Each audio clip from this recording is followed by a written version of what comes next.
Hey guys, what's up? My name's Vic Taylor and welcome to episode 32 of my Request Anything in Black Ops series.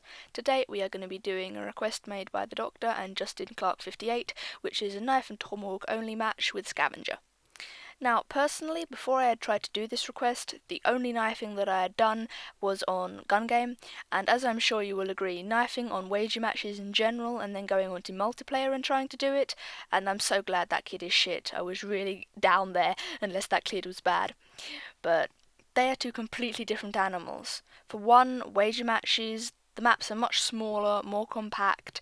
There aren't as many people breathing down your neck, even though there are the same amount of enemies as wager match and normal multiplayer.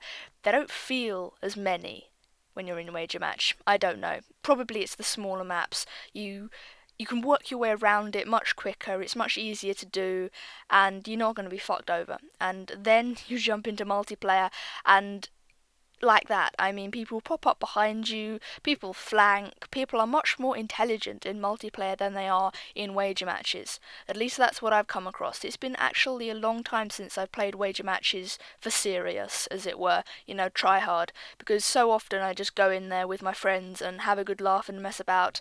That's something very nice to do when we are just completely and utterly fucked off with multiplayer. It is just not fucking working. It's not doing anything we wanted to do at all, and we just go into a wager match and piss each other off. And we don't really rage at each other because it's not nice to rage at your friends, so it's all good. But there is a completely different mindset as well to playing knife only. You have to hug walls, you have to be careful going around corners, you have to utilise your stuns and or flashes, whichever one you use, extremely carefully. As you can see from that ghost guy I killed a few seconds ago, I threw both stuns, I made sure that had moved back, and then instead of running straight to him, I ran across the pathway of B, and I moved up to him along the wall. And to be honest, when you're thinking about it logically, that might not be logical. Running against the wall might not actually work, but it provides you with a slight bit of camouflage, and it might just be what you needed. A downside of it is something that was portrayed there. If I had had a gun, I probably would have been able to take that ghost guy out before he took B. But because I had a knife, I had to waste a couple of more seconds running up to him and being able to get in knifing range, and oh my goodness, that is not a good place to be. Run the fuck away. I had to waste a couple more seconds running up to him so I was in knifing range before I could get rid of him, and we lost B. But don't worry, we get it back, it's fine. We're just securing the perimeter because a lot of YouTube guys, at least I see down in comment boxes and everything, say, oh, you should have gone for a flag here or whatever.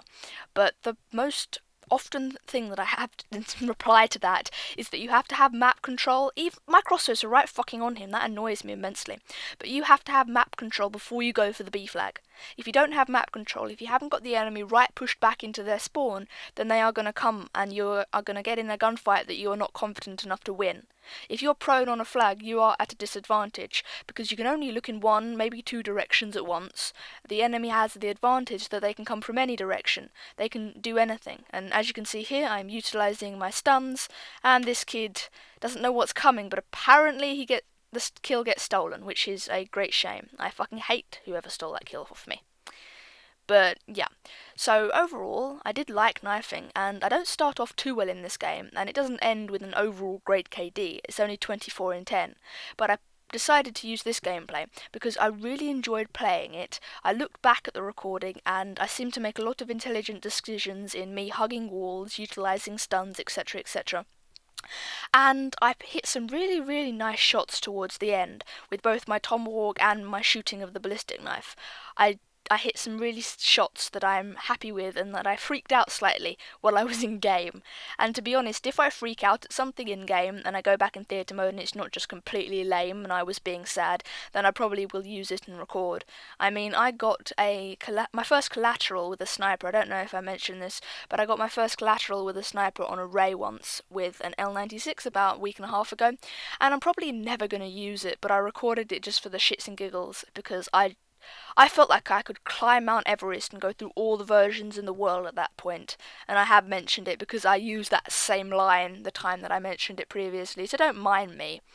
But yeah, knifing only is something that I found really fun to do, but I feel like it would only be fun and entertaining for a short period of time before I got immensely annoyed at the whole world. Because I do rage. I rage quite a lot, I'm not gonna lie. I have rage in my system.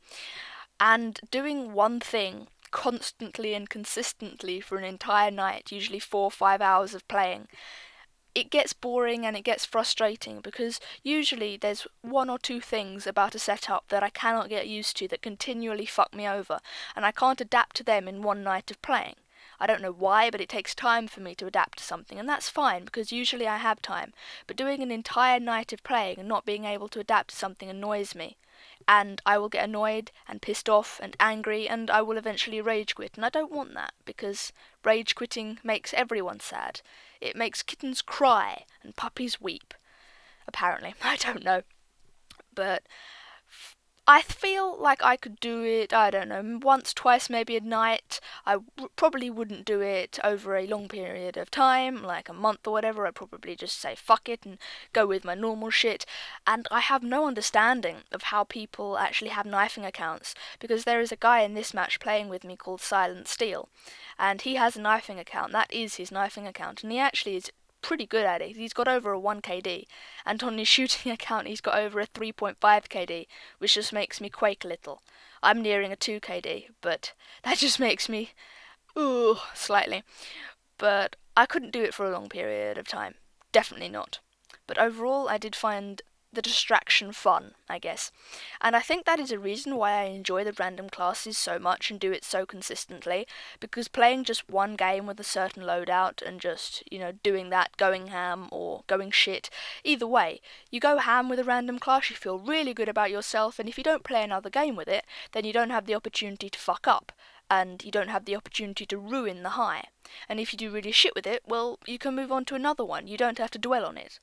So that's what I really like about doing the random class videos. And if I was shit at it all the time, I probably wouldn't, I'd just try hard. But as I've said previously in my videos, I think I said that way back at the start when I first began my channel, I pride myself on being able to adapt, and that is how I kind of measure a Call of Duty player, how good he is. Can he adapt to different guns? Can he adapt to different setups? If I see so many people online with like 50,000 kills with one gun, and then the next gun down is like 5,000. That doesn't make you a good player, even if you've got a good win-loss and KD. That makes you good with one gun. One gun. And that was my first nice shot. It starts getting better from here out, people.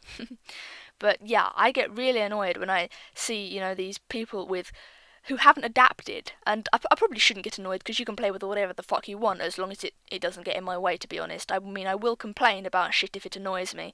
You can play however the fuck you want, but if it annoys me, I will tell you about it. It's perfectly honest. I don't want to change you, I just want to complain. Perfectly honest, and I'm kind of glad that this guy is kind of bad, but I stun him twice, I move around, and I line up my shot and I get him. I like these shots, and they're probably not very good shots at all, but for an amateur knifing only guy like me, I really did have fun with them. So yeah, that's basically me, and I don't think that I would do this knife only thing very often, and that's probably why the Ghost Kid is so bad, because he's got a sniper. But do I give a shit? No, I don't. I don't know whether I actually get a Blackbird during this game or not, but that's always what I've got on right now. Non-lethals, 348. And I don't know if I'm going to ever change that up. I just like it, to be honest. And I've heard so much about the Modern Warfare 3 kill streaks. I'm not going to repeat all the information because you guys will have heard that all by now. But it does seem slightly geared towards bad players. I don't know if it's just, get skewered, bitch. I don't know whether it's just me, but the assault kill streaks stack, and the support kill streaks, they don't go away when you die. So basically you can get 2 kills, die, get a third, and have a UAV. And actually the one kill streak that sounds most interesting to me is the one where you can, check this out, I see him, I stun him, I Tomahawk him.